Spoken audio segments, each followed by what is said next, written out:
Welcome students. Today we will study the lecture 3 of strength of materials, in which we will study about tensile test. Okay, tensile test. So tensile test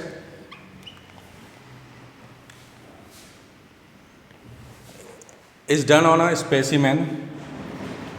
वो एक specimen पे होता है tensile test, जो कहलाता है tensile test specimen. ठीक है, ये बनाया जाता है, मैन्युफैक्चर किया जाता है। ठीक है,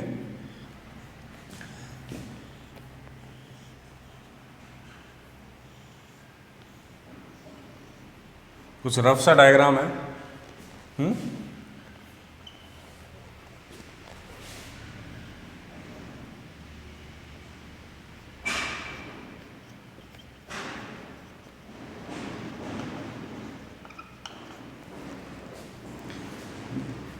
ये स्पेसिमेन है, टेंसाइल स्पेसिमेन, जिसमें ये दो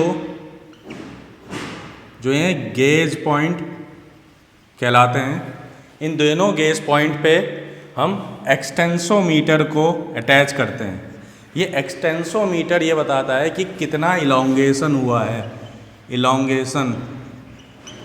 ठीक है, कितना एक्सटेंशन हुआ है, इसलिए नाम उसका एक्सटेंसोमीटर है।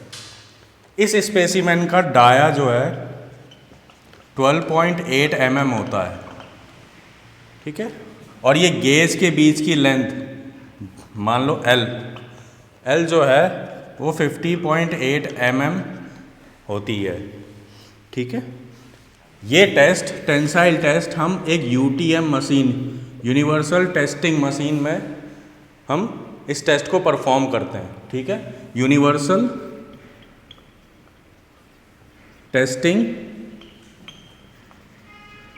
मशीन, इसी मशीन में हम दो टेस्ट और करते हैं, shear test and compressive test. जो कंप्रेसिव टेस्ट किया जाता है उसके लिए स्पेसिमेन अलग होता है। उसका जो स्पेसिमेन होता है वो या तो क्यूब में होगा इस स्ट्रक्चर में, या सिलेंड्रिकल में होगा।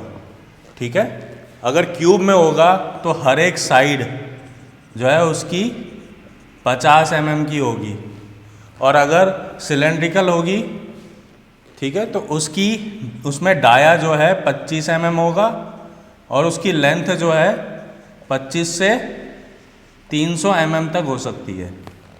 ठीक है, तो ये कंप्रेसिव टेस्ट किए जाते हैं, उनके लिए स्पेसिमेन की ये स्पेसिफिकेशन है, और टेंसाइल टेस्ट के लिए स्पेसिफिकेशन ये है, और इस तरह से ये डायग्राम है।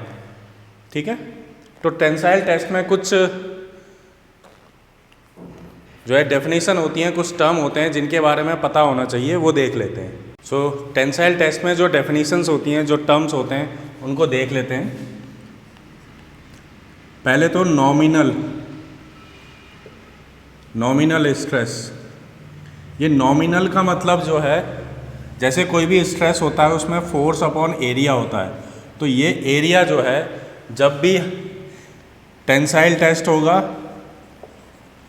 तो जो स्पेसिमेन है उसकी लेंथ जो है वो इंक्रीज होगी, लेंथ इंक्रीज होगी, और डाया जो है वो डिक्रीज हो जाएगा। ठीक है, जिस तरह से मान लो ये स्पेसिमेन है, तो जब ये खींचेगा तो इसका डाया कम हो जाएगा और लेंथ बढ़ जाएगी। तो नॉमिनल स्ट्रेस में जो एरिया है वो सेम रहता है। हम इसको जो एरिया, ओरिजिनल एरिया था उसी को लेते हैं कैलकुलेशन करने के लिए, स्ट्रेस निकालने के लिए किसी भी पॉइंट पर। ठीक है, दूसरा है ट्रू स्ट्रेस।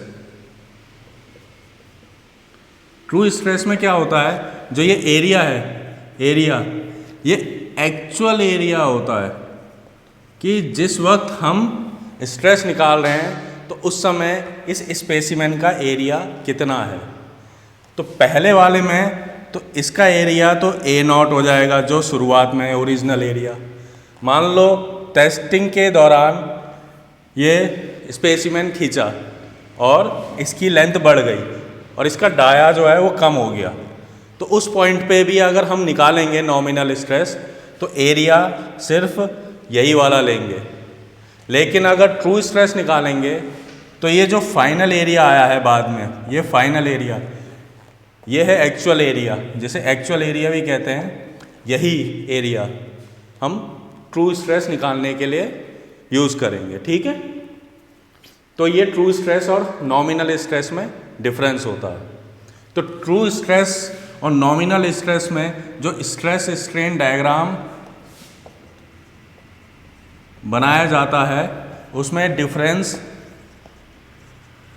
जो है वो इसी एरिया, जो एरिया चूज़ किया गया है, एक बार A0 लिया गया है, एक बार फाइनल एरिया लिया गया है या एक्चुअल एरिया लिया गया है। ये दोनों एरिया जब अलग अलग लेते हैं तो स्ट्रेस स्ट्रेन डायग्राम में ट्रू स्ट्रेस स्ट्रेन डायग्राम और नॉमिनल स्ट्रेस स्ट्रेन डायग्राम में जो डिफरेंस आता है वो इसी वजह से आता है, ठीक है।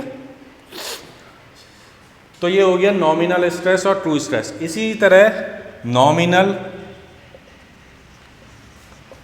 स्ट्रेन और ट्रू स्ट्रेन होता है।